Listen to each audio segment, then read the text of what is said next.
Bismillahirrahmanirrahim. Assalamualaikum warahmatullahi wabarakatuh. Waalaikumsalam warahmatullahi wabarakatuh. Pendengar dan pencinta 93 tanpa koma FM Radio Dakwah Ittifaqiyah, radionya rahmatan lil alamin.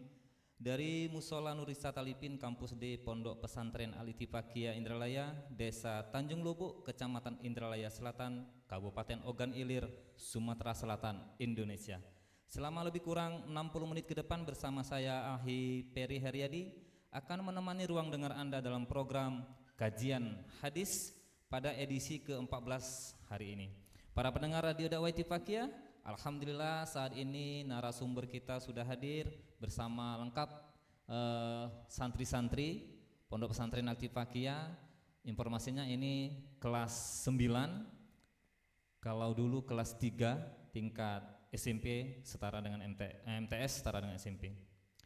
Para pendengar dan pencinta Radio Dakwah Ittifaqiyah, narasumber kita ini menjabat sebagai Direktur Mujahadah dan Pembibitan Pondok Pesantren Al Ittifaqiyah Indralaya, yaitu Kiai Haji Muhammad Iqbal Harun LC.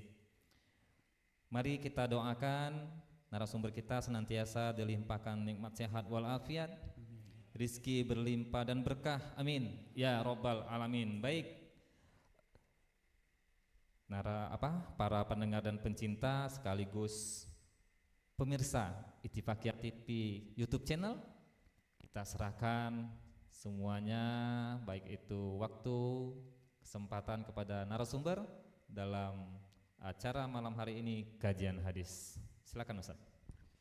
Terima kasih Akhi Ferry. Bismillahirrahmanirrahim. Assalamualaikum warahmatullahi wabarakatuh.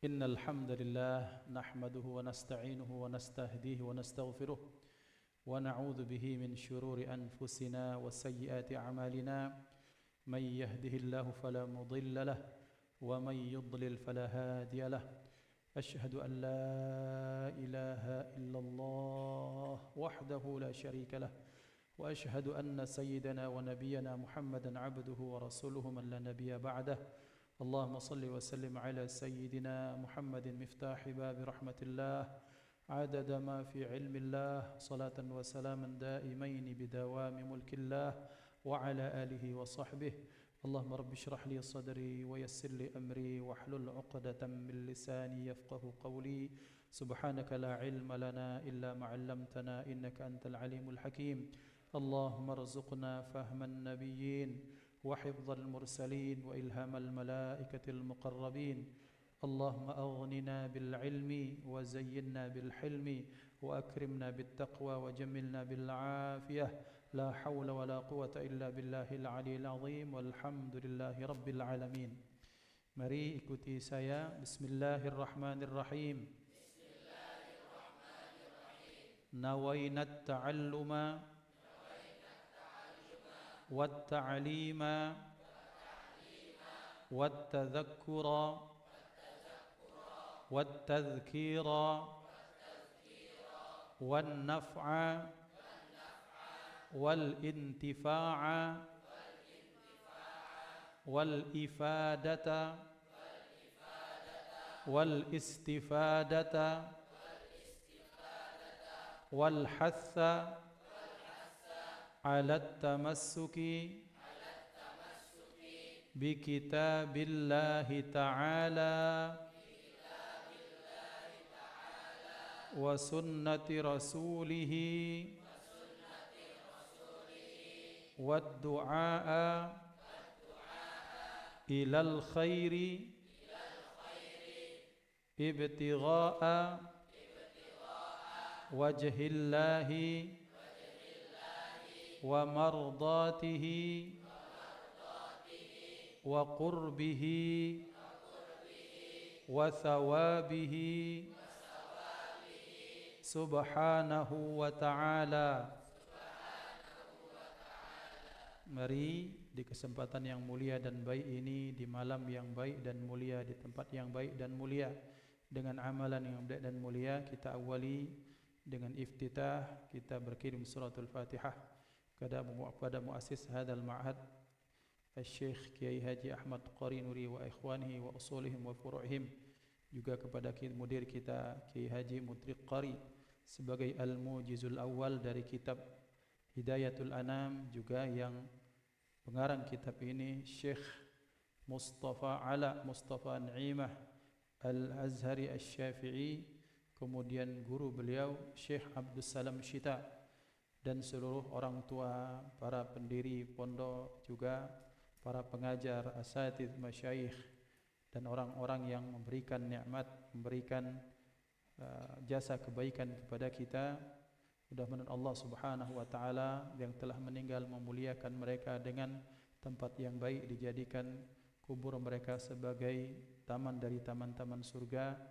Yang masih hidup mudah-mudahan diberikan kesehatan wal afiat, usia yang panjang, rezeki yang barakah, diberikan penjagaan oleh Allah Subhanahu wa taala min kulli adhiyah wa baliyah ala hadhihi wa ala kulli salihah jami'ah syamilah nafi'ah min khairatid dunya wa ni'mal akhirah. نوينا في طلب علم الحديث وفي طلب الحديث على ما نوى أسلافنا ورجالنا ومشايخنا الصالحون على هذه النية وعلى كل صالحة، وإلى حضرة النبي المصطفى محمد صلى الله عليه وسلم بسر الفاتحة.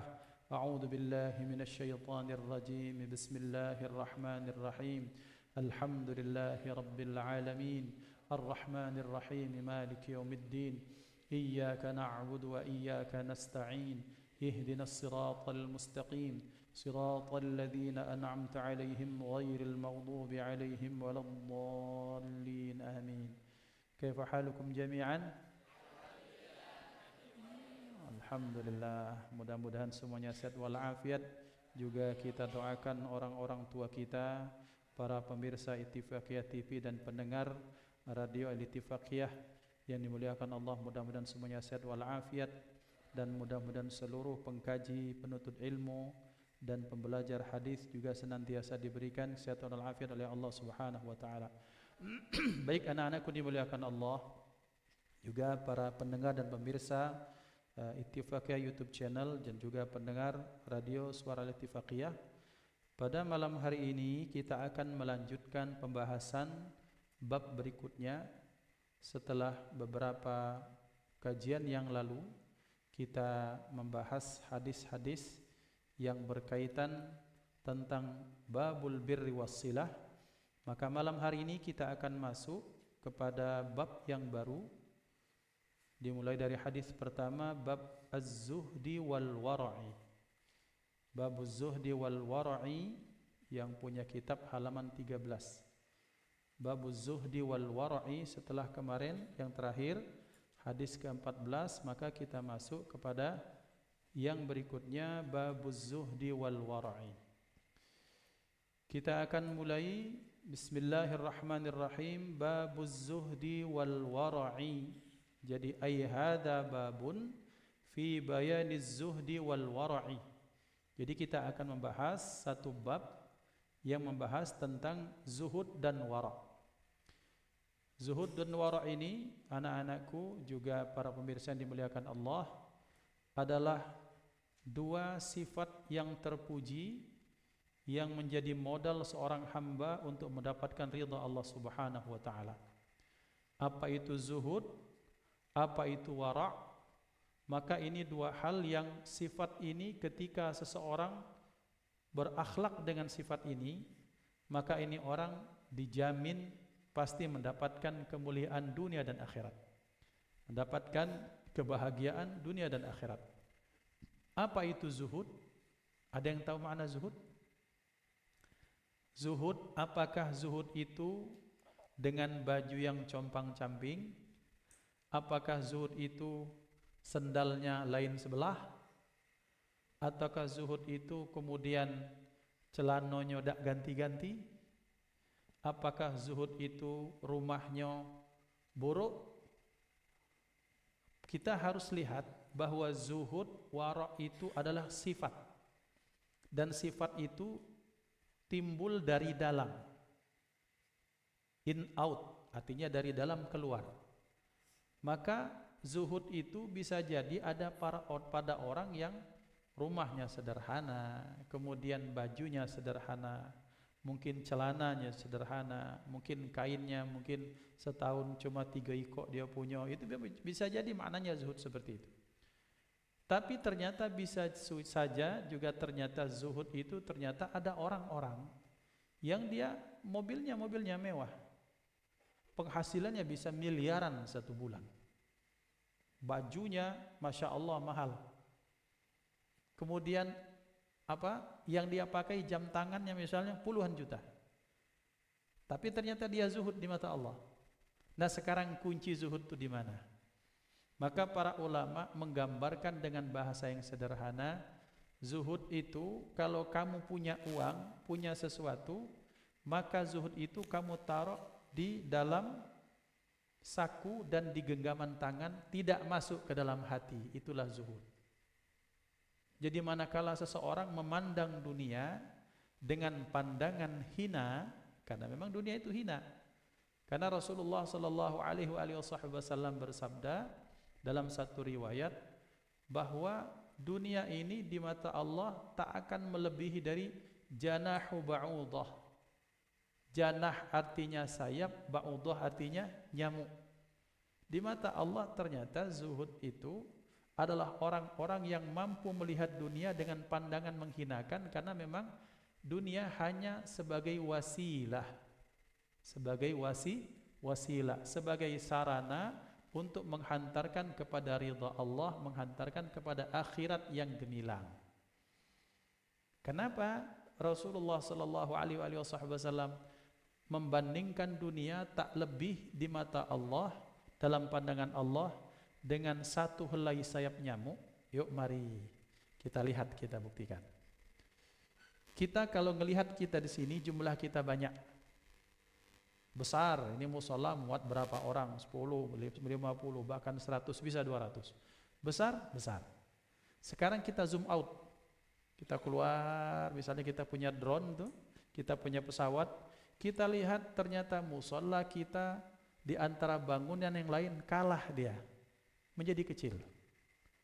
Kita naik, tarik terus atas sampai misalnya 1 kilo ke atas, ini musola, ini pondok sudah kecil. Sampai 3 kilo ke atas, maka mobil seperti kotak korek. Kita di mana? Di dalam mobil, di dalam musola, kita seperti pentol korek semua. Kecil. Ditarik lagi ke atas, ternyata ittifaqiyah, ogan ilir cuma garis-garis saja, tak kelihatan lagi. Sampai kita keluar ke outspace katanya, sampai ke batas kita melihat bulan, jangankan ittifaqiyah, bahkan sumsel udah gak kelihatan lagi. Yang kelihatan cuma bumi hanya satu bola bundar.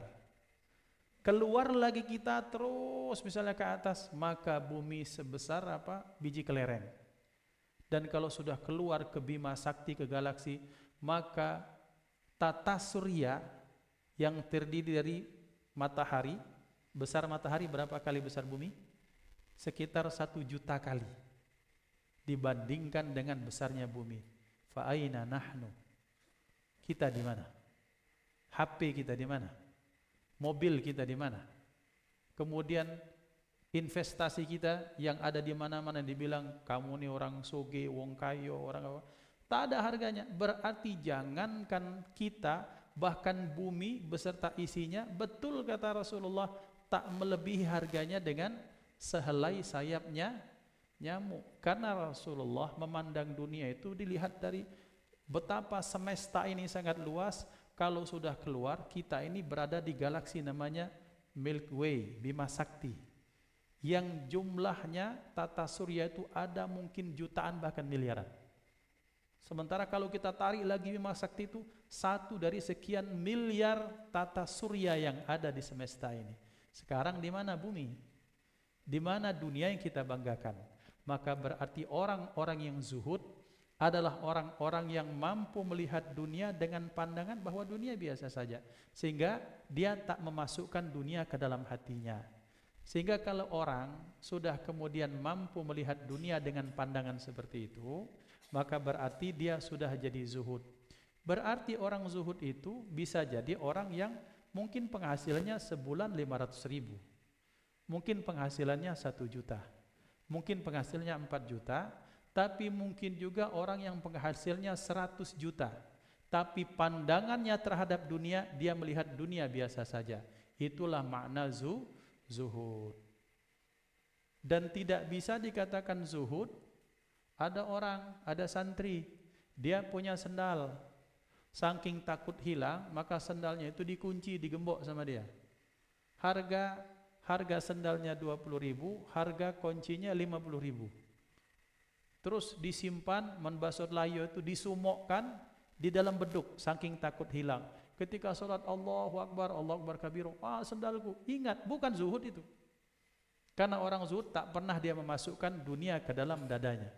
Yang dia masukkan kebesaran Allah, yang dia masukkan kemahakuasaan Allah, yang dia masukkan kemahasempurnaan Allah. Dunia dalam pandangan mereka hina. Karena kenapa? Karena dunia dalam bahasa Arab ada ulama, sementara ulama menyatakan dunia itu dari kata-kata duna. Dari kata-kata apa? Duna. Sementara duna bermakna duna itu maknanya kurang, duna itu maknanya sesuatu yang bawah, sesuatu yang hina. Maka Imamun al-Haddad menyatakan dalam syair.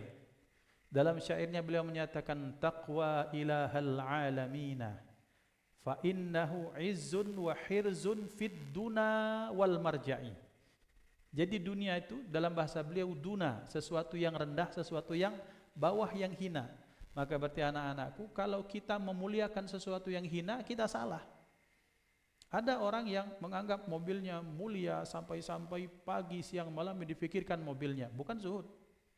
Ada orang memikirkan, misalnya dia punya rumah terus dipikirkan, sehingga dia stres kalau ada bunyi apa tiap malam, bukan zuhud.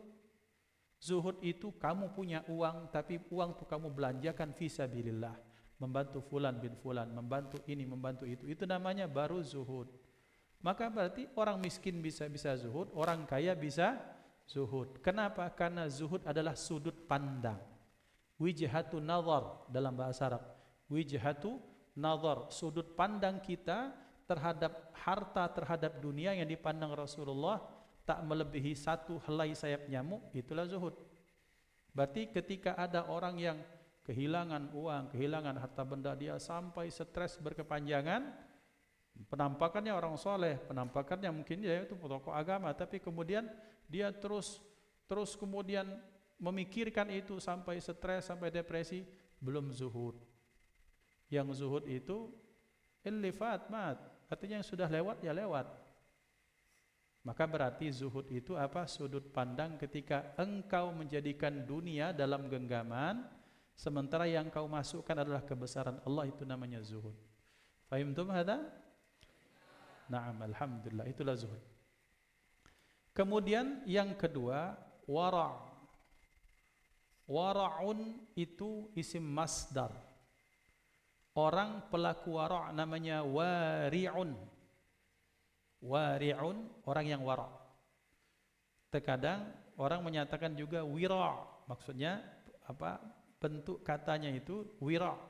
Jadi orang yang wari', orang yang wara'. Apa itu wara'?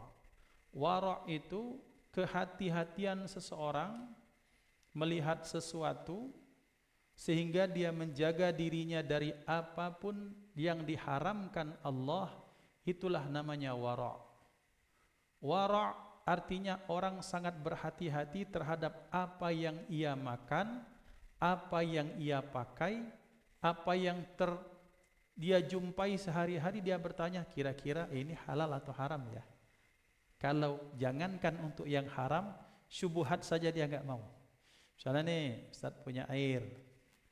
Ini ada air simaan ini, sekalian untuk promosi.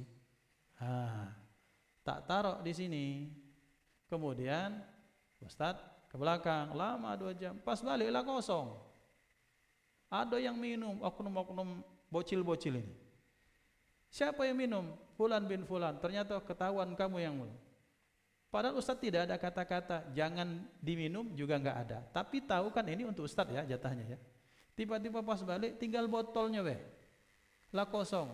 Nah ini kan berarti perilaku makan, minum, minjam, memakai sesuatu tanpa izin itu sudah tidak mencerminkan pelaku wara'. Orang yang wara' itu dia akan berhati-hati dengan apa yang masuk ke perutnya, apa yang dia pakai, apa yang dia sandang, apa yang dia konsumsi misalnya. Apa dampaknya? Orang yang tak wara', sekalipun penampakannya saleh, sekalipun jenggotnya tengah 2 meter nyeser ke tanah, sekalipun sorbannya melilit leher, Masya Allah, tapi kemudian dia biasa mengkonsumsi sesuatu yang diharamkan Allah, dia tak jelas apa yang dimakan, langsung dimakan baik, maka hati-hati. Rasulullah menyatakan rubba ash'atha aghbara. Boleh jadi ada orang yang ash'ath aghbar, ada orang yang kumuh, lecek, kumel, yutilus safar. Safar musafirnya itu kemana-mana, musafir jalan kaki loh, musafir jalan kaki. Sementara orang yang musafir safar, doanya dijabah Allah. Yutilus safar, yamuddu yadaihi ila sama, dia mengangkatkan tangannya ke langit sambil nangis-nangis, ya Allah, ya Allah, ya Rabbi, ya Rabbi. Wa mat'amuhu haram, wa malbasuhu haram, wa ghudhiya bil haram, fa anna yustajabu lahu. Dia doa sambil nangis-nangis. Dia itu bajunya lecek, pakaiannya kemudian berdebu. Kenapa? Saking banyaknya dia safar. Sementara orang yang musafir itu kan doanya dijabah Allah. Dia ngangkat tangan. Dalam isyarat hadis, Allah malu ketika ada seorang mengangkat tangan, terus ketika dia turunkan tak diijabah. Itu artinya 2 sebab dia doanya diijabah. Kemudian yang ketiga, doa sambil nangis-nangis. Kata Rasulullah, sabda beliau, bahwa ketika engkau berdoa menangislah. Kalau tak bisa menangis, pura-puralah menangis. Kita nih disunahkan kalau ya Allah nangis. Baca dulu masyayikh kita kalau macam Toha ma anzalna kalau Masya Allah. Kalau sudah doa nangis-nangis ya. Kalau tak baca nangis, pura-puralah menangis. Untuk menunjukkan keseriusan. Ini orang sudah dia musafirnya banyak, kemudian berdebu capek luar biasa. Kemudian dia angkat tangan sambil menangis, ya Rabb, minta kepada Allah, wahai Tuhan. Tapi kata Rasulullah, apa kata beliau? Wa mat'amuhu haram, makanannya haram. Wa malbasuhu haram, pakaiannya dia pakai juga haram. Wa ghudhiya bil haram, kemudian dia tumbuh dari sesuatu yang diharamkan Allah. Fa anna yustajabu lahu, mano bagaimana alasan Allah untuk mengijabah doanya? Artinya ada orang yang ternyata zahirnya dia soleh, tapi ternyata kalau doa enggak diijabah Allah. Kenapa? Salah satu alasan yang terkuat dari Allah bahwa ini orang hobi mengkonsumsi sesuatu yang diharamkan Allah, atau ketika dia tumbuh dari sesuatu yang diharamkan Allah. Maka kemampuan seseorang, kemauan seseorang untuk menjaga diri dari yang diharamkan Allah, itu namanya wara'un, wara' atau wira', perilaku berhati-hati terhadap apa yang dimakan dan dipakai. Kita ini di ma'had nih nak, kita ini di ma'had di pondok, orangnya gemericitan bahasa Melayu, pecah anak berudu, pecah anak iwak gabus, saking kebanyaknya. Hati-hati yang punya sendal nih, ini sendal kamu. Ketika sendal kamu minjam memakai tanpa izin, itu namanya ghasab. Ghasab itu sudah perilaku, bukan perilaku wara'.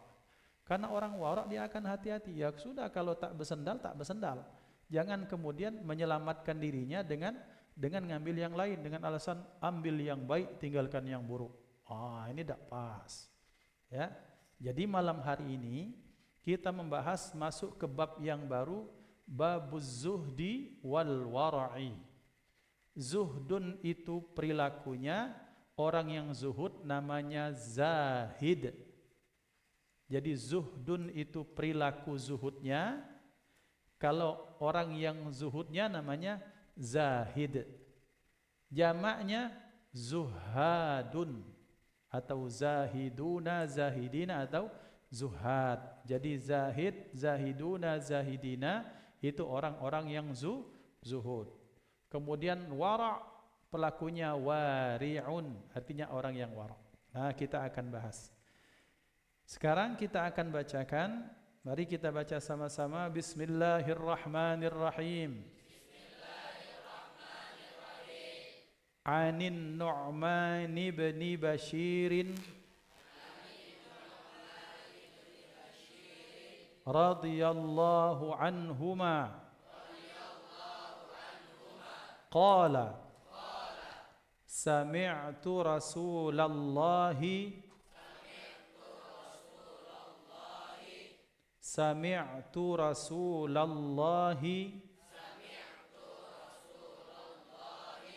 Tuh ini panjang pendek. Kalau pendek langsung dibaca ke berikutnya. Itu kuncinya. Sami'tu Rasulallahi sallallahu alaihi wa alihi wa sallama. Jadi dalam kitab ini ada wa alihi, bukan sallallahu alaihi wasallam saja, tapi sallallahu alaihi wa alihi wasallam. Kita ulangi, sallallahu. Lam itu fathah ya. Apa arti fathah? Buka. Jadi shalla, bukan sallah. Shalla yang tebal lafaz Allahnya. Betul tidak? Maka kalau yang tebal adalah lafaz Allahnya, lamnya masih tipis, berarti sallallahu alaihi wa alihi wa sallama. Oke. Yaqulu wa ahwan nu'manu bi isba'aihi ila udhunaihi innal halala bayyinun. Hati-hati baca tasdid. Tasdid itu kalau dilatinkan dua huruf yang sama. Jadi misalnya kalau kita baca Rasulullahi, berarti Rasulullah double L. Bismillahi double L, bukan Bismillahi tapi Bismillahi. Paham ya? Bismillahirrah double R. Bismillahirrahmanirrahim double R. Jadi bukan Bismillahirrahmanirrahim. Itu kurang tasdidnya. Jadi kalau mau dikenakan misalnya Bismillahirrahmanirrahim. Paham tum? Aiywa. Innal halala bayyinun wa innal harama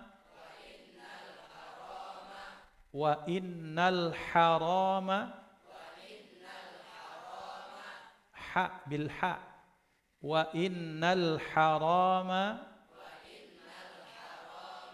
bayyinun wa bainahuma mushtabihatun la ya'lamuhunna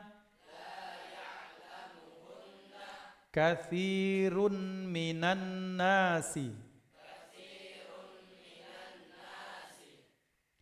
famanittaqash syubuhati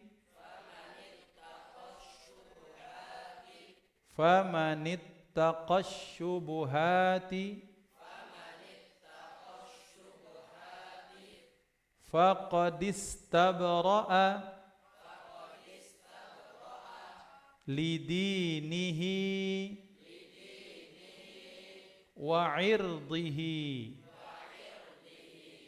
Kita lanjut, hadisnya cukup panjang ya. Jadi kita bahas satu hadis saja insyaallah. Wa man waqa'a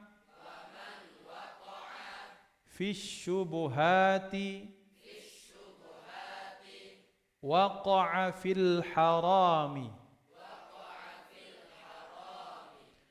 karra'i yar'a hawlal hima yushiku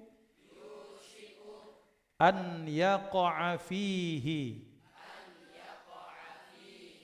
Loh, kenapa Ustaz tidak diidgham bigunnahkan? Ya ini kan bukan Quran. Jadi kalau mau diidghamkan an yaqa'a fihi, ay yaqa'a fihi boleh. Tapi kenapa tak dibaca an yaqa'a fihi juga boleh supaya jelas. Karena kita dalam tahapan belajar, maka tak bacakan sesuai dengan bacaannya, tak ditajwidkan supaya jelas. Ini berarti an, ya. Selanjutnya ala wa inna likulli malikin himan. Ala wa inna himallahi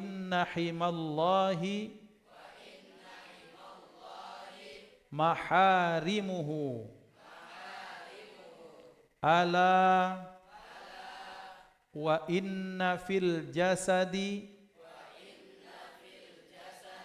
mudghatan idza salahat salahal jasadu kulluhu wa idza fasadat fasadal jasadu kulluhu. Ala wahiyal qalbu muttafaqun alaihi. Baik anak-anakku dimuliakan Allah, para pemirsa dimanapun berada, rahimani wa rahimakumullah. Ini hadis pertama dibahas diceritakan ar-ra'il awal. Ar-ra'il awal, perawi pertamanya. Perawi pertama itu siapa? Sahabat yang mendengar hadis itu dari baginda Nabi Muhammad sallallahu alaihi wa alihi wasallam. Kemudian ada istilah radhiyallahu anhu, radhiyallahu anha, radhiyallahu anhuma, radhiyallahu anhum. Apa maknanya? Maka mari kita lihat. Sebagian menyatakan radhiyallahu anhu itu ada yang mengatakan jumlah du'aiyah. Jumlah du'aiyah. Apa jumlah du'aiyah? Jumlah du'aiyah adalah kalimat doa, kalimat permohonan. Kalau kalimat doa, kalimat permohonan berarti semoga. Radhiyallahu anhu berarti semoga Allah meridainya. Satu pembahasannya. Tetapi, ada tetapinya nih. Apa tetapinya? Tetapinya adalah bahwa jikalau itu sahabat Nabi, sebagian ulama menyatakan sudah tak butuh lagi kita semoga. Kenapa? Karena sahabat itu betul-betul orang yang sudah diridhai Allah. Maka berarti kalimat radhiyallahu anhu bukan lagi artinya jumlah du'aiyah, tapi betul-betul bentuk penghabaran kepada kita bahwa Allah telah meridhai mereka. Jadi bukan doa lagi, tapi sudah betul kalimat tahqiq para sahabat betul-betul adalah orang yang diridhai Allah. Mana buktinya? Buktinya dalam surah Al-Bayyinah, radhiyallahu anhum wa radu anhu. Allah ridha kepada mereka sahabat, wa radu anhu, sementara mereka pun ridha kepada Allah. Kemudian terhadap orang yang berbaiat kepada Rasulullah, innal ladzina yubayyi'unaka tahta asy-syajarah innama yubayyi'una Allah yadullahu fawqa. Kemudian apa? Radhiyallahu anhum, Allah ridha kepada mereka. Artinya orang-orang yang jadi sahabat itu adalah orang yang diridhai Allah Subhanahu wa taala. Kapan jumlah radhiyallahu anhu jadi jumlah du'aiyah? Sebagian besar ulama menyatakan bahwa menjadi kalimat doa kapan? Kalau ternyata itu bukan sahabat. Siapa? Tabi'in. Kalau tabi'in, maka kalau kita bilang dari misalnya siapa? Dari siapa tabi'in yang kalian kenal? Ada yang tahu tabi'in di sini namanya siapa? Anggaplah Sayyidina Hasan Al-Basri. Ada yang menyatakan rahimahullah, ada yang menyatakan radhiyallahu anhu. Boleh tidak? Boleh. Tapi dengan syarat kita memaknakan radhiyallahu anhu dengan jumlah doa, iya semoga Allah meridhoinya. Kalau sahabat sudah bukan jumlah doa iya lagi, tapi betul-betul penguat bahwa mereka itu betul Allah ridho kepada mereka. Nah sekarang nak, kenapa harus Allah, harus ada bahasa kenapa Allah meridhoi mereka? Atau kalau kita maknakan, oke, kita terima pendapat orang menyatakan bahwa radhiyallahu anhu itu jumlah doa iya semoga Allah meridhoi mereka. Bagaimana kita tak patut untuk mendoakan mereka? Sementara nih, bayangkan nih, ada nih, tak ceritakan, ada orang bilang, Ustadz enak ya kalau kita jadi hidup di masa Rasulullah. Kenapa enaknya? Kita bisa masuk barisan Abu Bakar, Sayyidina Abu Bakar, masuk barisan Sayyidina Umar, masuk barisan Sayyidina Utsman, Sayyidina Ali, ikut menjadi sahabat Rasulullah. Ustaz pernah jawab ke mereka, iya, kalau kita masuk barisan Abu Bakar. Masalahnya jangan-jangan kalau kita hidup di masa Nabi, kita masuk barisan Abu Jahal dengan Abu Lahab. Bahaya kan? Bahaya. Muka-muka cak kita ini kira-kira masuk rombongan Abu Bakar atau rombongan Abu Lahab? Jujur baiklah, makan nak nulu, makan nak lemak, ada kawan tak ditinggali lagi, itu bukan akhlak sahabat Rasulullah. Nah berarti masuk Abu Lahab kira-kira. Berarti beruntung ternyata kita ini tidak masuk di zaman Rasulullah, karena Allah tahu takaran iman kita sebatas apa. Jadi tidak usah overconfident lah. Ya Ustadz, saya ini kalau hidup di zaman Rasulullah, jangan-jangan saya ini seperti Sayyidina Ali. Wah, kemana? Jangan yang saya ini jadi Abu Hurairah. Itu kendakmu, itu perkiraanmu. Sholat baik subuh, kadang langsung duha, nak bilang jadi sahabat Rasulullah. Ya, nah ikhwan dimuliakan Allah, abnai al-mahub. Jadi artinya apa? Jadi radhiyallahu anhu. Kenapa kita doakan sahabat? Sebagai bentuk adab kepada mereka. Karena mereka orang yang menghabiskan harta, jiwa, tenaga, harta, bahkan nyawa untuk Nabi Muhammad sallallahu alaihi wasallam. Mereka berkorban, itu sudah tak nunggu-nunggu dipaksa. Kalau Rasulullah menyatakan, ayo kita berjihad, berangkat jihad. Ayo kita bermujahadah. Ayo kita misalnya melakukan ini, mereka melakukan ini. Hatta ketika ada sahabat kemudian ditanya atau diumumkan, besok kita akan berjihad, semua itu rebutan untuk menyumbang kepada Rasulullah. Ada seorang yang fakir di Madinah, dia tak punya apa-apa. Kemudian malamnya, ya Allah, aku tak punya apa-apa, maka aku jadikan ya Allah doaku ini sebagai sedekahku. Ya Allah, andaikan aku punya harta, tak berikan semua ya Allah, tapi aku tak punya apa-apa. Di Madinah aku orang yang paling fakir. Maka akhirnya dia akhirnya sampai subuh tu menangis kepada Allah. Apa? Bahwa hazanan alla yajidu ma yunfiqun dalam bahasa Al-Quran. Dia sedihnya bukan karena apa, tapi karena tak punya apapun yang bisa diberikan pada Rasulullah. Akhirnya dia tidur sampai kemudian subuh. Ketika subuh, Rasulullah sudah dapat wahyu, sudah dapat berita dari malaikat Jibril. Ketika ditanya, siapa tadi malam yang infak dan bersedekah dan sedekahnya diterima Allah? Sahabat enggak ada, kami enggak ada yang sedekah. Akhirnya apa? Kamu maju, kata Rasulullah. Kenapa? Sedekahmu sudah diterima Allah. Ya Rasulullah, saya tak sedekah apa-apa. Engkau sedekah dengan doamu sampai engkau mencucurkan air mata sedih karena tak punya apapun yang diberikan. Maka Allah terima niatanmu dan dijadikan sedekah yang maqbulah oleh Allah. Lihat betapa sahabat yang kaya mengeluarkan dengan kekayaannya, yang miskin dia membayar dengan semampunya, hatta yang fakir yang tak punya apa-apa, dia kalau bisa bersedekah maka dengan doanya dijadikan sedekah. Itu sahabat. Pantas kita sebut radhiyallahu anhu, radhiyallahu anha, radhiyallahu anhum. Karena mereka, bayangkan anak-anakku, kalau tak ada sahabat tak akan Islam sampai kepada kita. Betul tidak? Nabi Muhammad sallallahu alaihi wasallam, di balik kehebatannya, kemuliaannya, kemaksumannya, luar biasa beliau dicintai Allah. Tetap beliau seorang manusia yang tak bisa mengerjakan semuanya sendirian. Beliau butuh keluarga, Beliau butuh sahabat. Maka keluarga dan sahabat inilah yang menjadikan wahyu sampai kepada kita. Yang kalau Rasulullah sendirian rasanya dalam hukum akal mustahil Islam sampai kepada kita. Rasulullah sebagai sumber, maka sahabat mengambil ilmu apapun yang bisa diambil dari Rasulullah, diceritakan pada sahabat ini, diceritakan pada sahabat itu, sahabat menceritakan kepada orang setelahnya, sampai tasalsalat hadis silsilah ilaina jami'an. Sampai mata rantai ini sampai kepada kita semua. Siapa? Mereka adalah sahabat. Maka sahabat nih, lihat fadilahnya sahabat, kemuliaan sahabat. Sahabat adalah orang yang satu, mereka menyaksikan wahyu turun.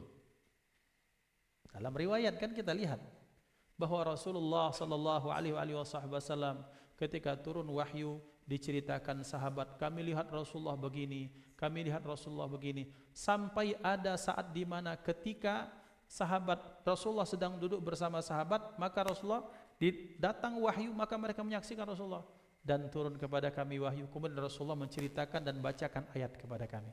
Lihat, sahabat adalah saksi dari sejarah wahyu itu turun.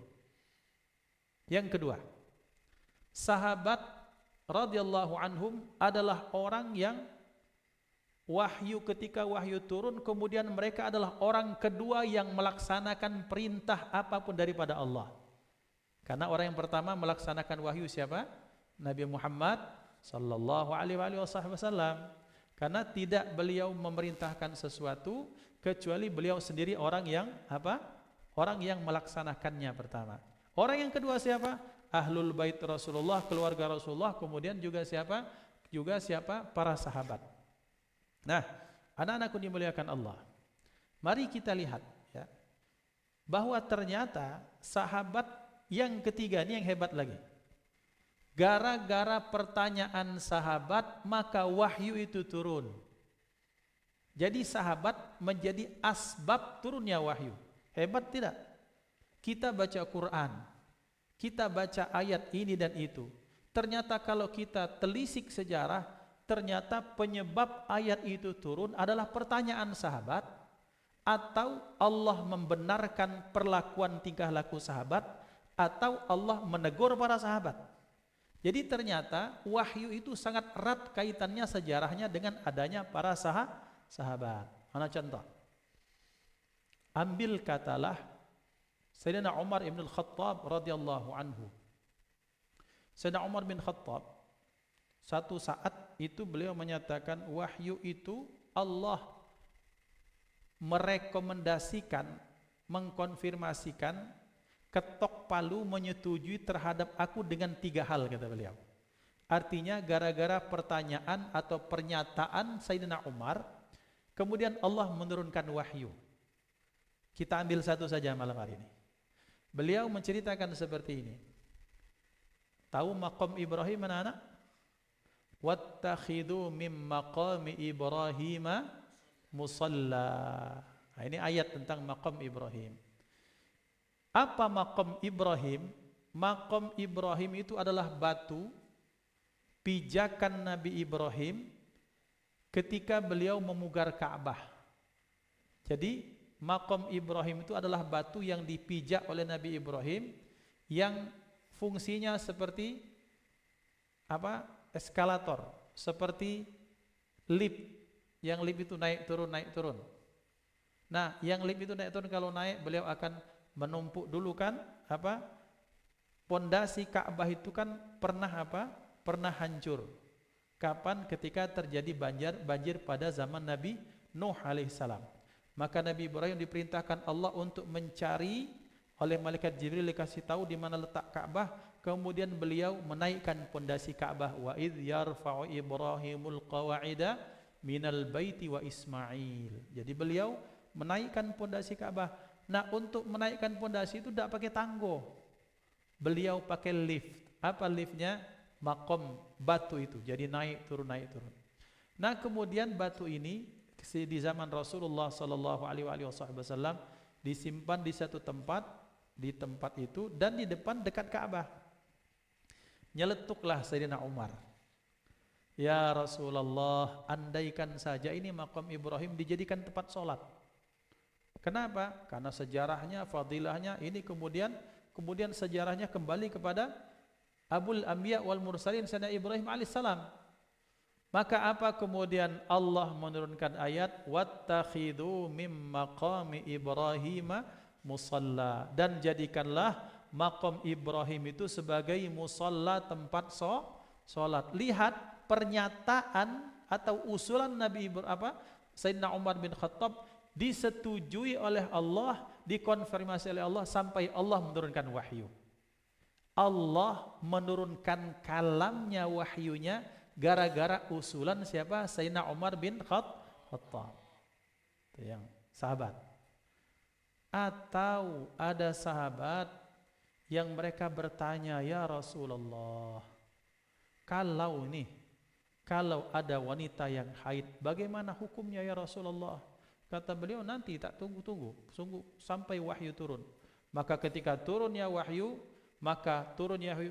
yas'alunaka 'anil mahid, mereka bertanya kepadamu wahai Muhammad tentang wanita yang sedang haid. Apa jawaban Allah? Qul huwa adza, katakanlah haid itu adalah adza, penyakit, kotor, tak bagus. Fa'tazilun nisaa fil mahid, maka jauhi wanita istrimu itu ketika mereka dalam kondisi seperti itu. Artinya haram berhubungan secara intim dengan wanita ketika sedang haid. Sahabat bertanya kepada Rasulullah, Allah yang jawab, kemudian Allah turunkan wahyu. Hebat tak? Hebat. Turun ayat gara-gara pertanyaan sahabat. Maka sahabat orang-orang yang terpilih, sahabat orang-orang yang hebat. Sahabat adalah orang-orang yang berjasa dalam kehidupan kita. Maka sahabat masuk dalam kaidah apa? Al-fadlu lil mubtadi wa in ahsanal muqtadi, bahwa kelebihan keutamaan itu kembali pada orang-orang pertama sekalipun yang setelahnya lebih hebat. Di dalam riwayat kita temukan ada tabi'in ini, bahkan tabi'ut tabi'in yang sholat sehari semalam sampai 1000 rakaat. Ada orang cicit Rasulullah, termasuk tabi'ut tabi'in atau tabi'. Itu Sayyidina Imam Ali Zainal Abidin, dijuluki As-Sajjad. Bukan sahabat, bahkan bukan tabi'in, tapi beliau Beliau sholat itu sampai sehari semalam, sholat sunnahnya sampai 1000 rakaat. Banyak. Sahabat, saya belum temukan riwayat ada sahabat yang sholat sampai 1000 rakaat sehari semalam. Tapi tetap kebaikan kembali kepada sahabat. Kenapa? Karena Islam itu, orang-orang di bawah itu merasakan lezatnya itu gara-gara sahabat, orang yang pertama. Maka di sini anak-anakku, kita harus bersemangat menyebarkan kebaikan. Kita harus membuat kebaikan-kebaikan yang banyak, supaya nanti kita bisa memberikan manfaat kepada orang-orang setelah kita. Dulu misalnya, sekarang kalian banyak sekali, ini tak ceritakan tentang Ittifaqiyah. Zaman kami masih di pondok dulu, kami Ustadz Ferry Martedi masih di pondok kelas 1 Sanawiyah dan 1 Aliyah masing-masing. Itu jumlah santri itu cuma sekitar 300-an orang. Tapi masa itu kemudian sekarang sudah jumlahnya sampai ribuan orang, Masya Allah. Tapi yang sekarang itu tetap merasakan lezatnya di Ittifaqiyah dengan kemajuan itu sekarang. Karena apa? Berkah orang-orang terdahulu. Maka jangan sampai meninggalkan sejarah bahwa tetap kita punya hutang kebaikan dengan orang-orang terdahulu. Pantas bahwa kita ada santri yang hufadzul Quran, ada santri yang hafal ratusan hadis, ada yang hafal yang Alfiyah Ibnu Malik. Tetap kebaikan kita tak akan melebihi kebaikan pendiri pondok ini. Kenapa? Karena sang pendiri pondok adalah orang muassis pertama yang menyebabkan kita semua mendapatkan kebaikan amal soleh seperti ini. Pantas berarti kita sering berkirim Fatihah kepada mudir, kepada pengurus yayasan, kepada guru-guru yang masih hidup maupun sudah mendahului kita. Bagian dari adab kita kepada orang-orang terdahulu. Nah, jadi ini radhiyallahu anhum. Kenapa radhiyallahu anhuma? Kalau kita maknakan dengan semoga Allah meridhai keduanya, karena ini doa untuk anak dan bapak.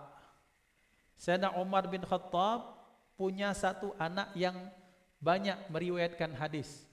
Siapa? Sayyidina Abdullah bin Umar. Sering dalam bahasa hadis Ibnu Umar. Ibnu Umar itu anak Umar. Siapa nama anaknya? Abdullah. Anak Sayyidina Umar yang sering meriwayatkan hadis namanya Abdullah bin Umar. Maka kalau hadisnya diriwayatkan Umar, an Umar bin Al-Khattab radhiyallahu anhu. Radhiyallahu anhu dari Umar anaknya Khattab, semoga Allah meridhoinya. Kenapa Umar saja? Karena Khattab belum Islam, tidak Islam. Maka yang didoakan Umar saja. Paham tuh? Beliau punya anak namanya Abdullah, salah satu anaknya. Maka anaknya meriwayatkan an Abdillah bin Umar radhiyallahu anhuma. Dari Abdullah anak Umar, semoga Allah meridhoi keduanya. Siapa? Abdullah dan Umar. Kenapa? Karena keduanya masuk sahabat. Paham tuh? Nu'man bin Bashir, Nu'mannya itu sahabat, Bashirnya juga sahabat, maka dibacakan radhiyallahu anhu Umar. Itu penjelasan ulama.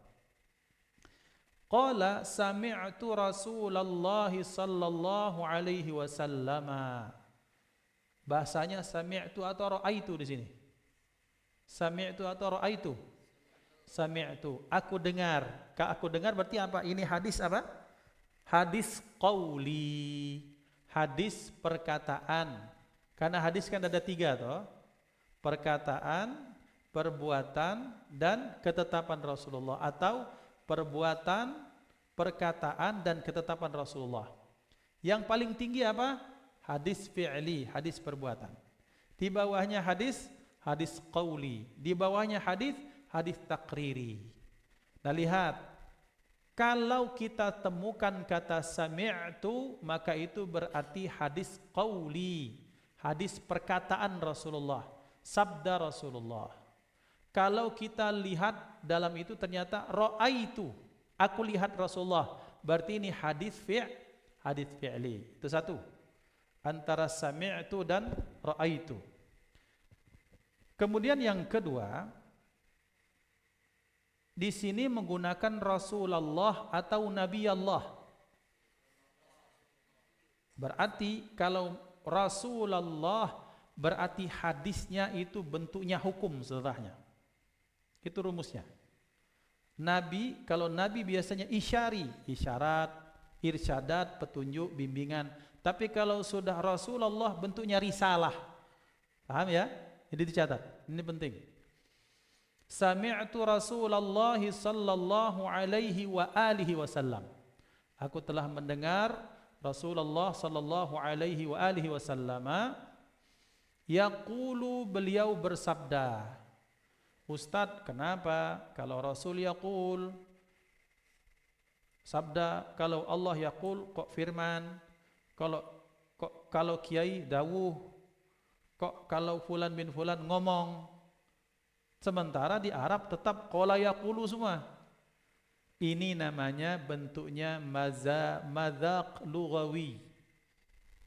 Feeling dalam berbahasa itu berbeda-beda, nak. Tingkatan atau bentuk cara sopan santun dalam setiap bahasa itu beda-beda. Kita di Indonesia kalau untuk tingkatan orang yang mulia, orang yang apa, dibedakan dengan orang biasa. Itu bentuk sopan santun kita. Di Arab sopan santunnya tetap kalau qala Allah qala, Rasul qala, fulan bin fulan qala, hatta Abu Jahal juga qala, enggak masalah. Karena pola sopan santunnya nanti ada tempat dan cara makom yang berbeda. Maka berarti nih kalau kita mau lihat kebiasaan kita kan, kalau kita lihat kebiasaan kita tuh apa misalnya? Misalnya antum ini Ustadz, ya antum tuh enggak ada di Arab. Kalau anta ya anta. Kalau orang tua ya anta. Allah juga anta maulana fansurna 'alal qaumil kafirin. Kita tidak bilang antum ya Allah, enggak ada. Kita ini kan karena memaknakan antum itu kan sebagai kamu. Maka kamu dalam tatanan bahasa kita Sumatera, kamu itu kan lembut dan halus, lebih sopan. Dalam bahasa Arab kalau antum ya 3 atau lebih. Jadi tidak bisa, antum mau kemana nih kak? Enggak ada, satu orang ya tetap anta.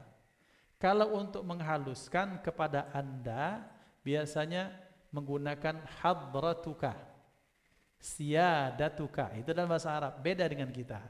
Tapi Ustadz berarti enggak boleh pakai antum? Ya boleh lah, namanya kita sudah terbiasa. Anta ya tetap anta. Maka buktinya, wa anta ya Rasulullah, Rasul pun pakai anta, bukan antum. Wa antum ya Rasulullah, enggak ada.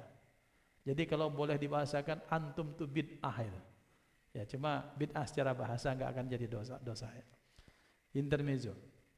Nah lihat, yaqulu, beliau bersabda. Artinya Rasulullah yang bersabda. Kemudian apa? Wa ahwa. Apa ahwa di sini? Asyara bi asbi'aihi ila nahiyati udhunaihi. Begini. Jadi Sayyidina Nu'man bin Bashir ketika meriwayatkan hadis ini, apa? Sami'tu Rasulullah sallallahu alaihi wasallam yaqul. Beliau itu apa? Mengisyaratkan kepada orang yang dengar hadis ini, hati-hati nih, ini hadis yang penting. Pasang telingamu baik-baik. Jangan ngomong. Jangan ada pekerjaan yang lain. Simak apa yang ingin saya sampaikan. Ini namanya isyarah. Isyarah betapa pentingnya yang akan saya sampaikan. Pasang telinga baik-baik. Emang selama ini telinga belum terpasang kah? Sudah terpasang. Tapi ini namanya bahasa isyarat. Hati-hati, yang saya sampaikan akan penting. Saking pentingnya kamu dengarlah baik-baik biar tak salah.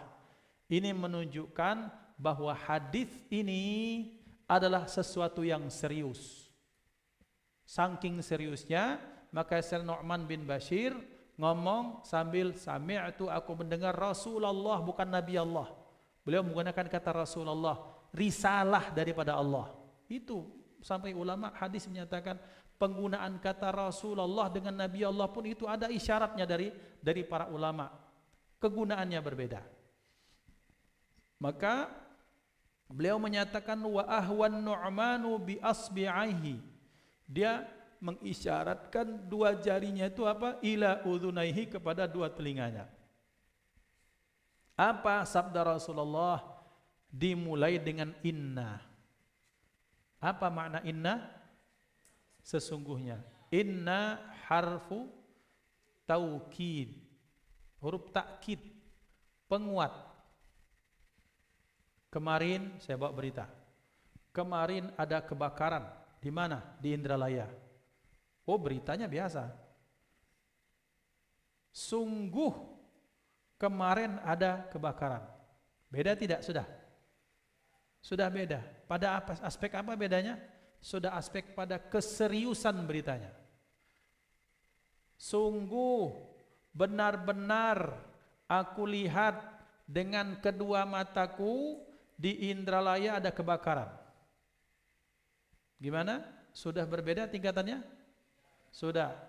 Yang berikutnya, wallahil azim, sesungguhnya benar-benar nian aku dengan 2 biji mataku ini, makanya saya menyuruh melihat kebakaran di Indralaya. Swear, kewer-kewer. Saking dia nak seriusnya tuh. Pakai dia kata swear, padahal sudah wallahil azim tadi. Lebih serius beritanya? Serius. Maka kata-kata kalau sudah diawali dengan inna berarti pasti serius. Itu kaidahnya. Maka beliau menyatakan innal halala bayyinun. Sesungguhnya halal itu bayyinun. Apa bayyinun? Maknanya wadihun.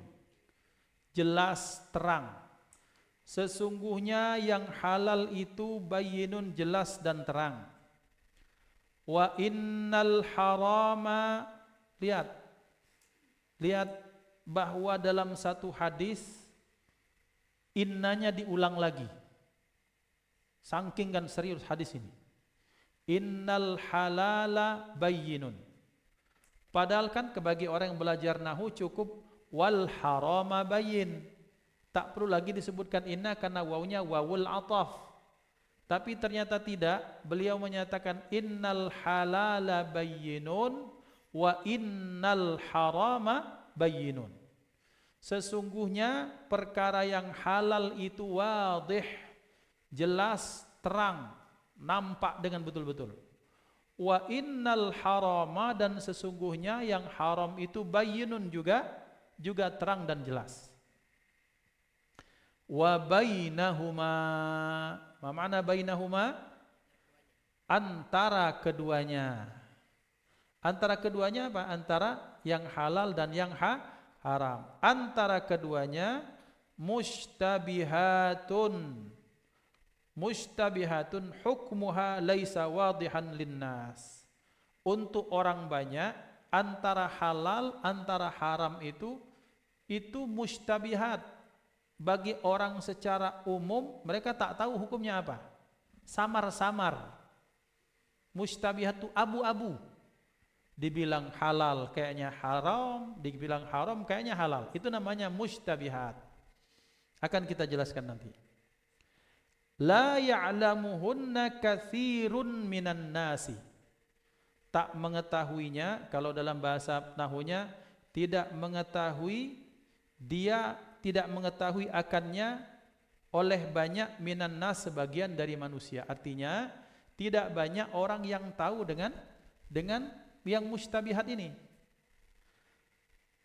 Famanittaqa, maka barang siapa yang menjaga dirinya dan menjauhkan dirinya dari apa? Asyubuhat, perkara yang syubhat. Faqadistabra'a, sungguh dia sudah menjaga, lidinihi, dia menjaga agamanya, minal maksiyati, dari maksiat, wa hafidha nafsahu min dzammin nas, sementara dia juga menjaga diri dan kehormatannya dari apa? Dari celaan manusia. Wa man waqa'a fis syubuhati, dan barang siapa atau siapa saja, waqa'a itu jatuh, tenggelam, masuk. Barang siapa yang waqa'a, jatuh, tenggelam, fis syubuhati, dalam perkara yang syubhat, waqa'a fil haram, ini jawab dari man, niscaya dia tenggelam, masuk ke dalam sesuatu yang haram. Karra'i, karra'i ini seperti apa? Seperti penggembala. Yar'a, yang dia menggembala, haulal hima, di tempat yang khusus. Ini kita artikan tempat khusus, atau dalam bahasa Inggrisnya restricted area. Hima itu tempat yang terlarang. Jadi seperti penggembala menggembala di tempat yang terlarang. Yushiku yaqtaribu an yaqa'a fihi, dia akan terjatuh atau termasuk di dalamnya. Kemudian kita lanjutkan. Ala, ketahuilah, wa inna likulli malikin hima, sesungguhnya bagi setiap raja, hima, ada daerah yang terjaga atau daerah yang terlarang. Setiap raja itu pasti punya daerah yang terlarang. Terlarang bagi siapa? Terlarang bagi orang yang umum untuk masuk ke tempat tersebut. Ya, kalau kita masuk toko, staff only, kira-kira seperti itu. Tempat yang tak boleh orang biasa untuk masuk, yang tak berkepentingan dilarang masuk. Dalam bahasa Arab, hima, bahasa Arab. Ala, ketahuilah, wa inna himallahi, area yang terlarang bagi Allah, maharimuhu, perkara-perkara yang diharamkan Allah. Cukup sampai di situ. Nanti yang ini pembahasan lain. Kalau hadis ala wa inna fil jasad mudghah. Nah, sekarang abnai wa banati ahabbakumullahu jami'an. Hadis ini adalah hadis yang sangat penting. Pertama, setiap hadis itu menggunakan kata an atau kata min. An Abi Hurairah, anin Nu'man bin Bashirin, an siapa lagi? An Abi Bakrin As-Siddiq, an Umar bin Al-Khattab, an Uthman bin Affan, an Abdullah bin Mas'ud misalnya. An. Kenapa an tidak min? An itu apa artinya? Dari. Dalam bahasa Arab dari itu selain an itu kata-kata apa? Min. Kenapa tidak menggunakan min? Minan Nu'man bin Bashir. Kira-kira kenapa? Apa beda min dengan an? Sama-sama dari. Bedanya adalah min itu lil masdar atau lil ibtida. Min itu permulaan atau sumber. Maka sumber hadis itu dari mana? Dari siapa hadis? Dari Allah. Maka tidak bisa menggunakan min Abi Hurairah. Karena kenapa? Karena ilmu atau hadis atau apapun sejatinya dari Allah. Sumbernya bukan Abu Hurairah. Sumbernya dari Allah lewat jalur. Nah, lewat jalur namanya an. Paham ya? Maka huruf min itu bisa lil ibtida, maksudnya dari permulaan. Misalnya kalau dalam surah Al-Isra, subhanalladzi asra bi 'abdihi lailan minal. Permulaannya dimulai dari Masjidil Haram. Bukan an Masjidil Haram. Karena kenapa? Permulaan Rasulullah Isra dan Mi'raj itu mulainya dari Masjidil Haram. Pantas dia menggunakan min. Paham tuh? Maka bicara wa ma bikum min ni'matin fa minallah, dan apa yang kamu dapat nikmat itu fa minallah, berarti sumber asalnya daripada Allah, menggunakan min. Kalau hadis, karena hadis bukan daripada sahabat, hatta pun bukan dari Rasulullah, hakikatnya dari Allah, maka dia tidak menggunakan min tapi menggunakan an. Lihat sini, anin Nu'man bin Bashir qala sami'tu Rasulullah, berarti itu menggunakan an ya. Baik. Dia mengatakan sami'tu Rasulullah sallallahu alaihi wa alihi wasallam, aku telah mendengar Rasulullah sallallahu alaihi wasallam bersabda. Wa ahwan Nu'manu, Nu'man ini bagaimana? Asyara ila udhunaihi. Hei, perhatikan yang kusampaikan ini sangat penting. Hadisnya penting, isinya penting, dampaknya juga penting. Maka kalau kita dalam bahasa Indonesia sering tutup mulut, buka mata, simak benar-benar, sering begini. Artinya apa? I'm watching you. Saya memperhatikan kamu. Berarti ini hadis penting. Hadis yang penting ini disampaikan innal halala, dimulai dengan inna. Innal halala bayyinun wa innal harama bayyinun. Nah, sesungguhnya yang halal-halal itu jelas. Jelas, kenapa? Jelas barangnya, jelas juga zatnya, jelas sifatnya, juga jelas dampaknya. Karena halal itu di dalam hukum Islam, bendanya ini halal. Kemudian mendapatkannya juga dengan cara yang baik, maka itu sesuatu yang halal. Pojok sini biar ketahuan. Jadi kalau sesuatu yang sifatnya halal jelas.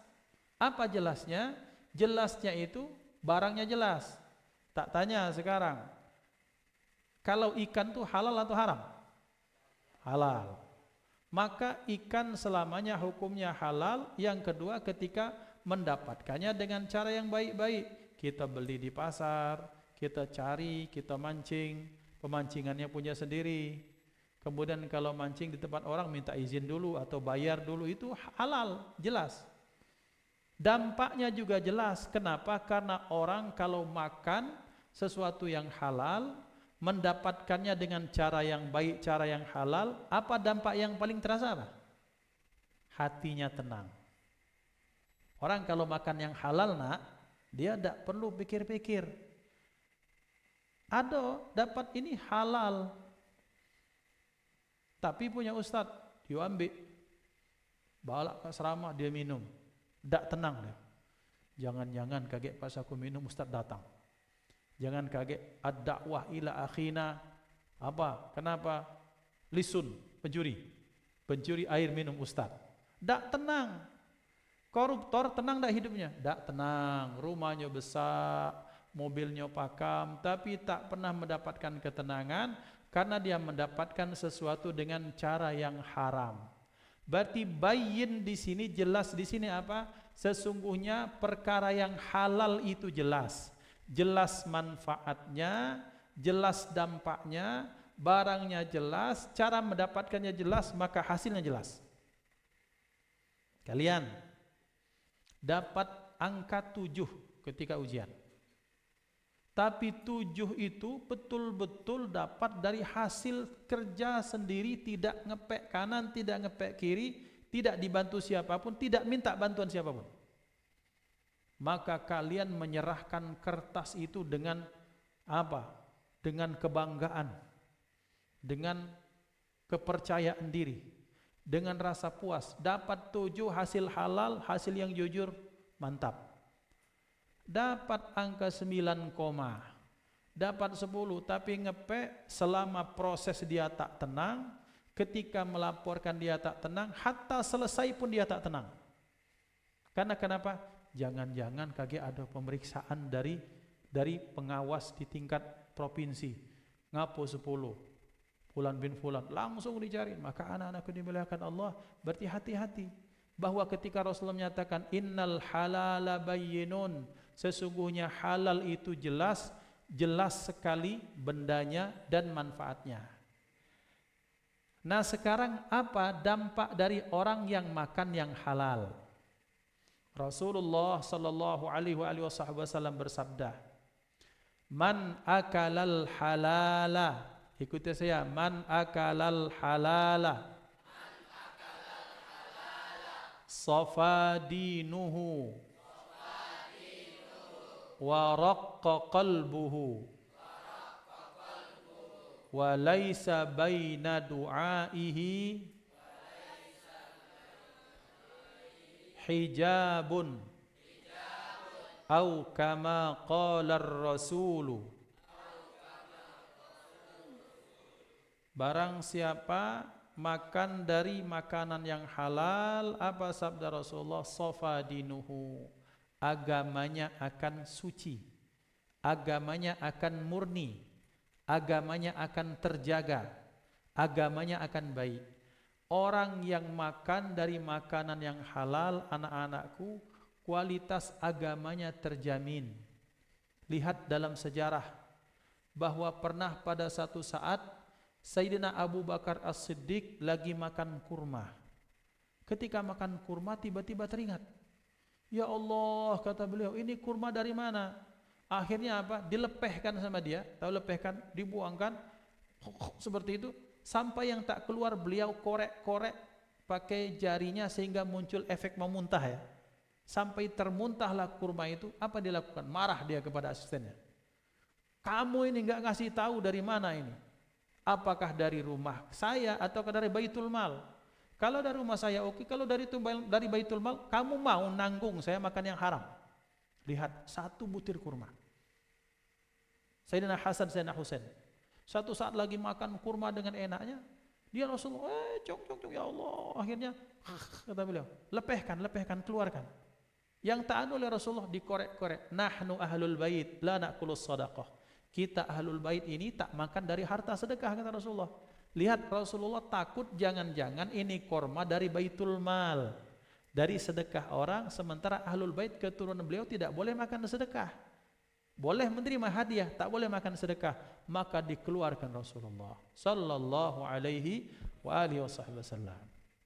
Cerita ketiga nih, perkara yang halal. Satu saat Khalifah Umar bin Abdul Aziz, bahkan beliau bukan Abdul Aziz, bukan Abdul Aziz pakai huruf zai, bukan Aziz, bukan. Jadi pernah pada satu saat Khalifah Umar bin Abdul Aziz lagi sedang nulis Lagi nulis itu ada pelita. Dulu kan pakai lampu neon itu ya, lampu pelita itu, lampu dian yang itu. Bukan listrik. Zaman dulu belum ada listrik.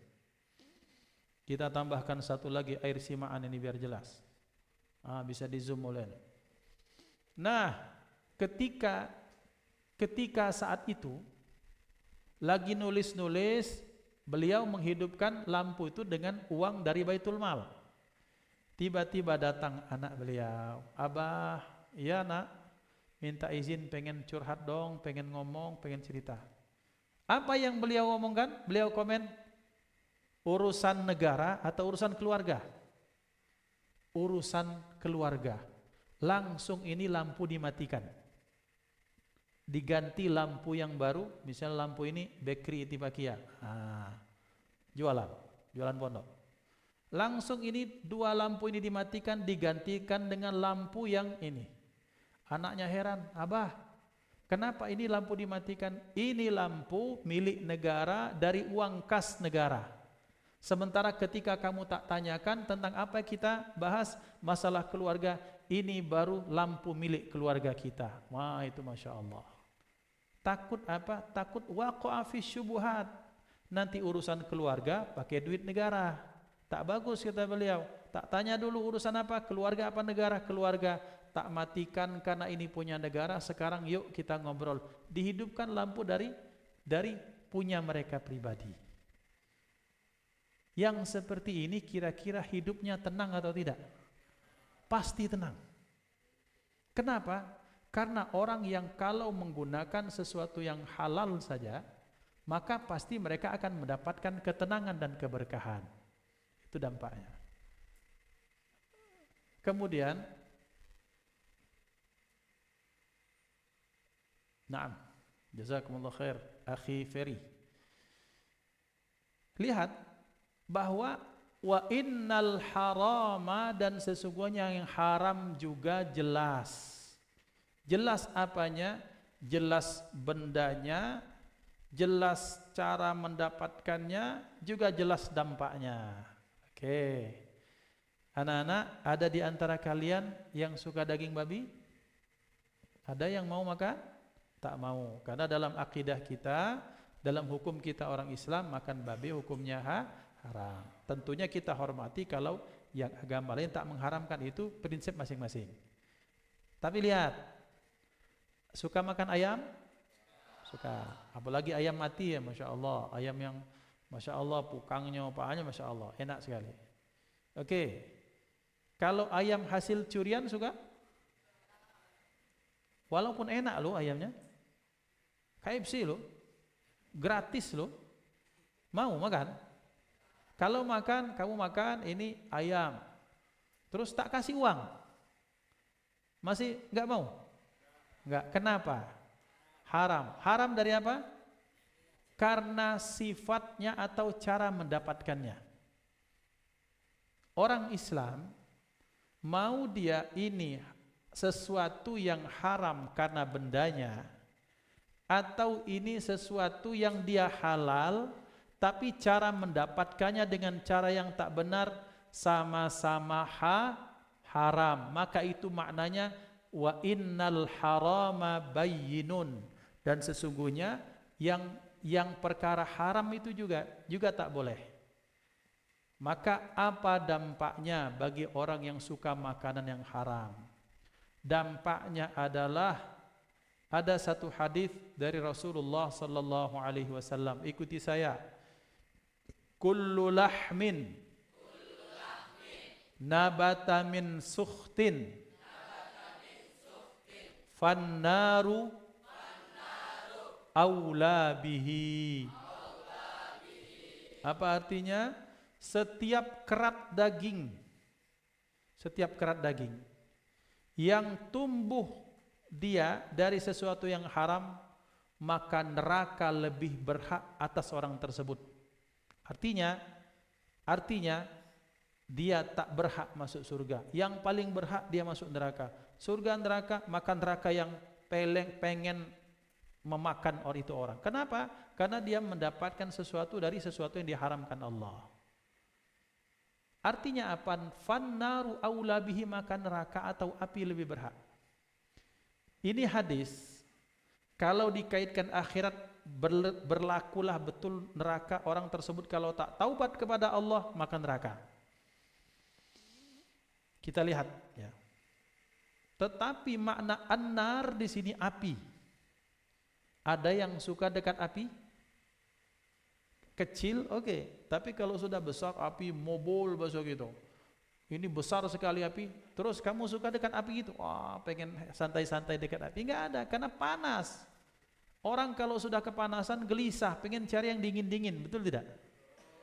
Maknanya adalah orang kalau suka makan makanan yang haram, di dunia hidupnya panas. Hidupnya gelisah. Hidupnya tak pernah tenang. Ada koruptor. Koruptor ini, ya namanya koruptor berarti dia korupsi pekerjaannya. Hidupnya itu rumahnya 4 kali masjid ini besarnya. AC-nya mungkin 2 PK. Spring bed. Rumahnya mewah. Lux, IP-nya besar, 4 meter. Tapi tak tenang, seperti dekat dengan api yang besar kepanasan. Kepanasan apa? Dia gelisah, mondar-mandir, nggak bisa tidur. Kenapa? Karena sesuatu yang haram, menilap uang negara, makan uang bansos, makan uang rakyat, itu dia kepikiran terus. Sekalipun pura-pura tenang, tapi hatinya tak bisa dibohongi. Orang seperti ini nih, kalau nih, biasakan kalau malam ada apa? Kretek. Dia bilang, wah, jangan-jangan ada polisi datang. Jadi hidupnya selalu gelisah karena kenapa? Karena dihantui rasa bersalah. Maka wa innal harama bayyin, sesungguhnya yang haram itu jelas.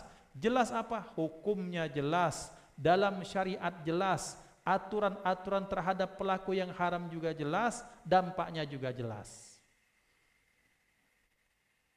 Lanjut sedikit lagi. Wa bainahuma, dan di antara keduanya itu apa? Mushtabihat. Mushtabihat itu abu-abu, remang-remang. Nah ini contoh, sering Ustadz contohkan kalau di pengajian. Di pengajian itu kan kadang ada konsumsi ya. Nah, sudah dihidangkan, atau kalau kita sedekah, apa sudah ada di meja hidangan. Ini perhatikan yang sering melok yasin dan melok kondangan ini. Sudah terhidang di meja, tiba-tiba kamu datang, kamu ambil akuanyo tanpa minta izin, itu syubhat nak. Kenapa syubhat?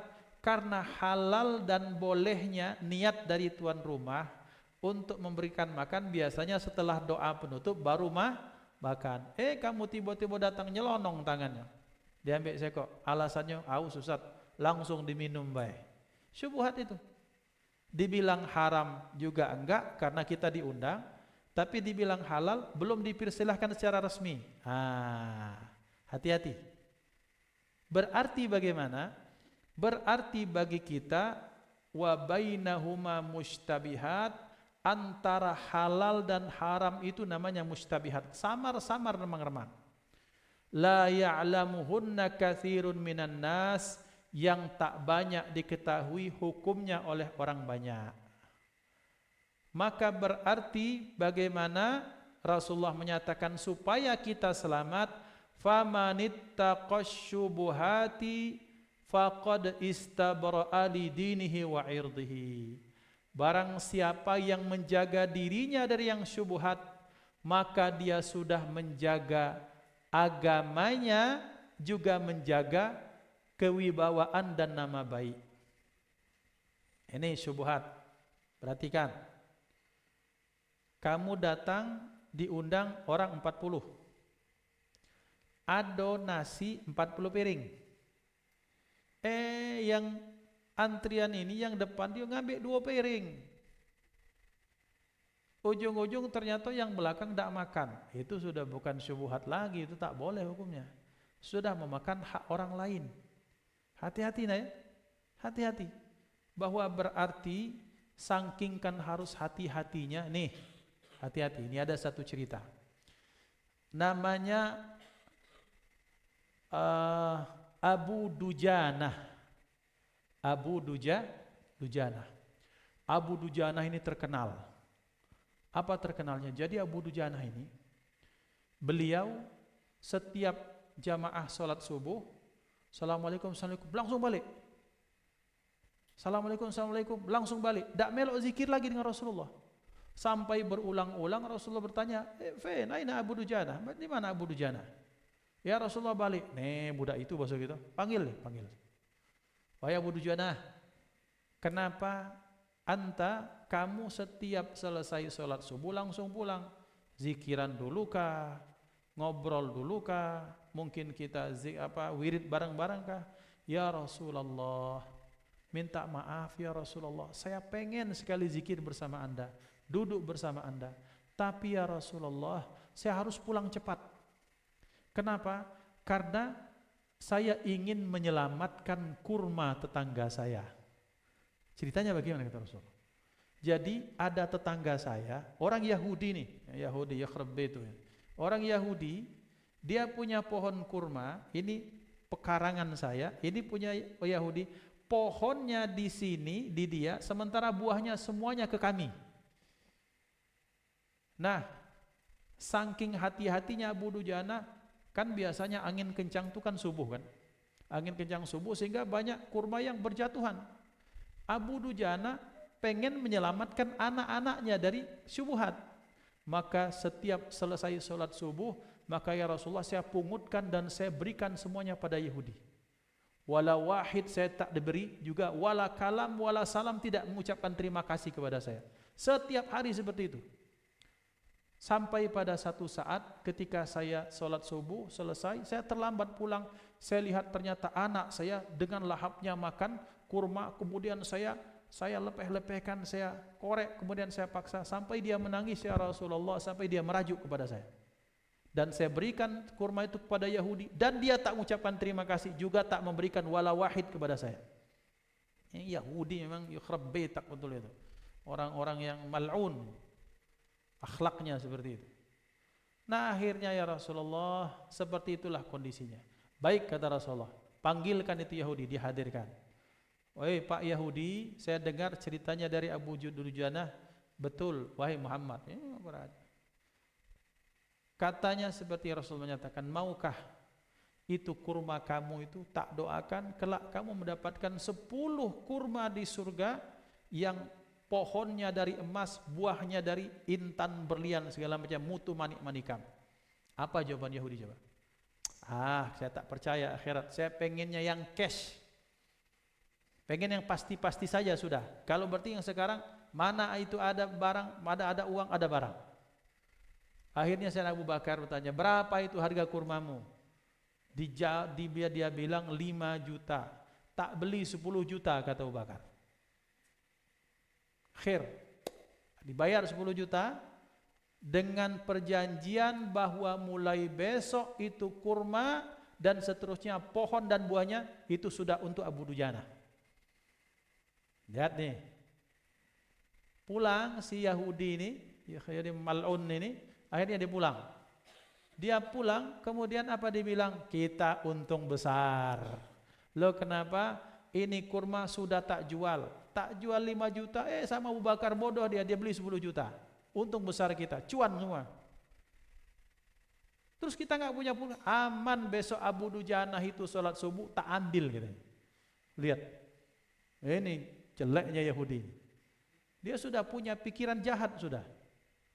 Akhirnya Abu Dujanah, khair, terima kasih ya Rasulullah SAW, Abu Bakar, terima kasih banyak. Bahwa resmi besok sudah tak akan anakku menangis kelaparan lagi gara-gara kurma. Kemudian Abu Dujanah berangkat sholat subuh, Yahudi sudah nunggu dari malam, tak tidur, dia pengen dia yang memungut kurma, sudah dibayar kurmanya, dan buah kurma yang sudah bukan milik dia pengen diambil. Kan orang otak jahat kan, otak iblis ya seperti itu. Yang terjadi Allah berikan karomah. Ketika dia bangun, dia melihat bahwa kurmanya sudah hilang. Allah pindahkan ke halaman rumah Abu Dujanah. Sallu ala Nabi Muhammad. Lihat Masya Allah. Ini karomah apa? Karomah orang yang menjaga sesuatu yang dihalalkan Allah, menjaga jangan sampai yang diharamkan masuk, sampai Allah berikan karomah kepada Abu Dujana. Ini masyhur cerita teman. Maka berarti anak-anakku, kalau kita menjaga sesuatu yang diri kita dari sesuatu yang diharamkan, maka orang yang makan dari makanan yang halal, hidupnya tenang, raqqa qalbuh, hatinya lembut, kemudian doanya diijabah Allah Subhanahu wa taala. Jadi kamu kalau pengen cari orang yang doanya makbul, cari orang yang hidupnya jujur, yang makanannya halal saja, mintalah doa sama dia, sekalipun dia bukan ustadz, sekalipun dia bukan kiai, sekalipun dia bukan orang soleh kelihatannya, tapi dia menjaga sekali makanan yang masuk ke perutnya, minta doa kepada dia. Insya Allah yang seperti itu doanya diijabah Allah Subhanahu wa taala. Karena kenapa? Hidupnya bersih, doanya juga diijabah Allah. Allah akan dengarkan doa-doanya. Hakadha wabillahi taufiq. Hal min soal, ada pertanyaan sebelum kita tutup? Naam, tafadhal. Waalaikumsalam warahmatullahi wabarakatuh.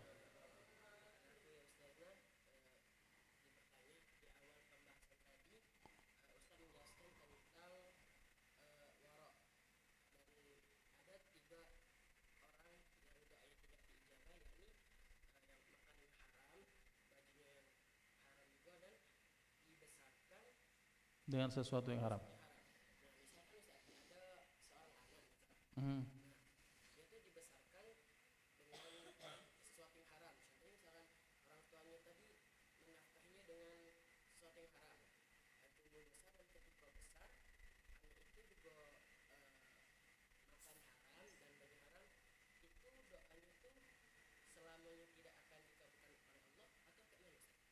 Baik.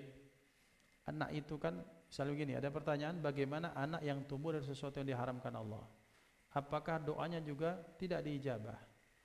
Bahwa pertama, anak-anak kullu mauludin yuladu al fitrah, pada batasan di mana dia sebelum balik maka dia fitrahnya masih terjaga. Tapi kan hadis ini dibatasi dengan ditakyid dengan fa'abawahu, ayahnya yang menasranikannya, meyahudikannya atau memajusikannya. Artinya di sini apakah kemudian doanya tidak dijabah? Maka itulah tulah atau dampak dari orang tua yang tak sayang kepada anak. Orang kalau sayang kepada anak, yang diperhatikan adalah yang masuk itu ditanyakan halal atau haram. Zaman dulu nih, ada zaman dulu, hati-hati anak-anakku. Ini zaman cerita kakek-kakek kita. Kalau datang seseorang yang datang untuk meminang anaknya, maka dia ngomong begini, satu pertanyaannya, sudah hatam Quran belum? Sudah bisa baca Quran belum nih? Sudah bisa, oke, khair. Yang kedua, aku tak rela, kata orang tua calon mertua kepada calon menantu, aku tak rela bahwa anakku diberikan makanan yang haram. Maka tolong kasihkan pekerjaan yang halal saja untuk anakku. Itu orang tua yang sayang kepada anak. Karena kenapa? Karena dia tahu bahwa kebahagiaan itu salah satunya didapatkan dengan sesuatu yang halal. Maka sekarang apa dampaknya kepada orang atau kepada anak yang tumbuh dari sesuatu yang haram? Ini penelitian. Saya dengar dengan telinga saya sendiri, Profesor Dr. Jalaluddin, Allah yarham. Beliau mantan rektor IAIN kita. Allah merahmati beliau dengan rahmat yang luas insyaallah. Beliau sudah meninggal.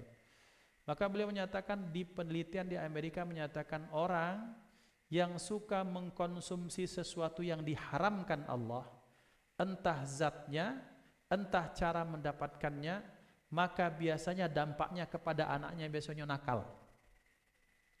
Bahasa Inggrisnya muna-una, bahasa Perancisnya pecak beruk kependekan tali. Kucuk. Dak manjing diomongkan, dak manjing diasihat. Kenapa? Karena molekul yang didapatkan dari sesuatu makanan yang diharamkan itu molekulnya panas dan molekulnya itu negatif. Sehingga ketika dia menjadi ovum, zat telur, menjadi sperma zat laki-laki bertemu menghasilkan anak yang panas. Tingkah lakunya, perbuatannya, omongannya, maka kita lihat nih, para pelaku koruptor. Pernah yang kemarin tersangkut kasus, anaknya apa lakunya? Nendang kepala anak orang lain, menyiksa seolah-olah dia sudah terbiasa melakukan itu. Yang seperti doanya dijabah tidak? Jelas tidak. Karena tumbuh dari sesuatu yang diharamkan Allah SWT. Jadi ternyata dampak sesuatu yang haram bukan hanya pada orang tua, bahkan imbasnya kepada anak.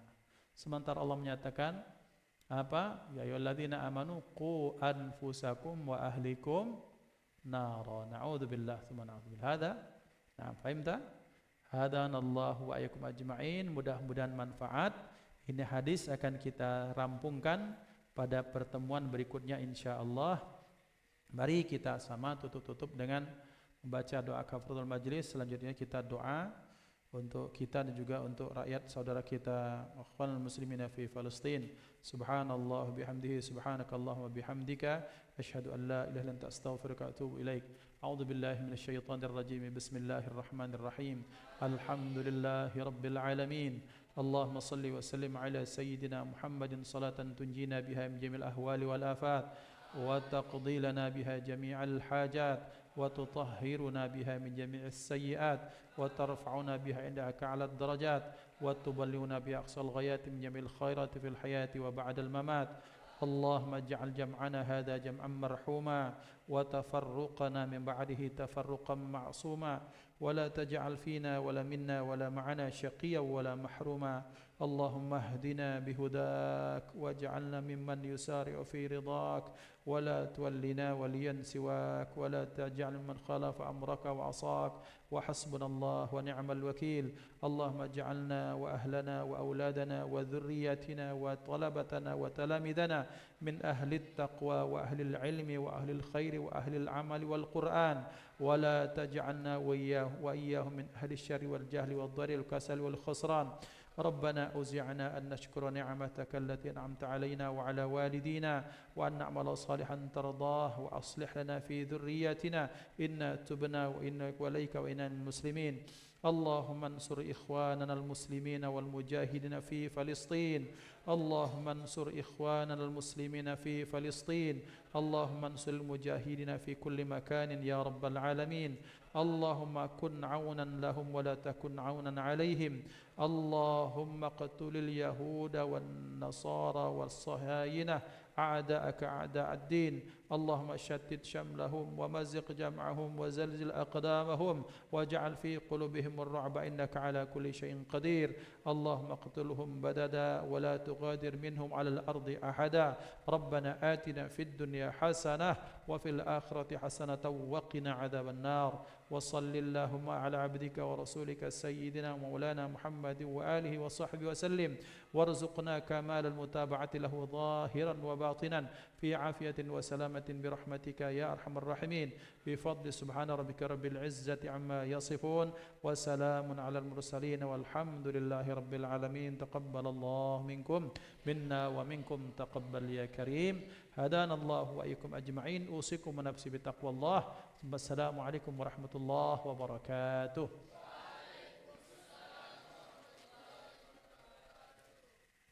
تفضل أخي.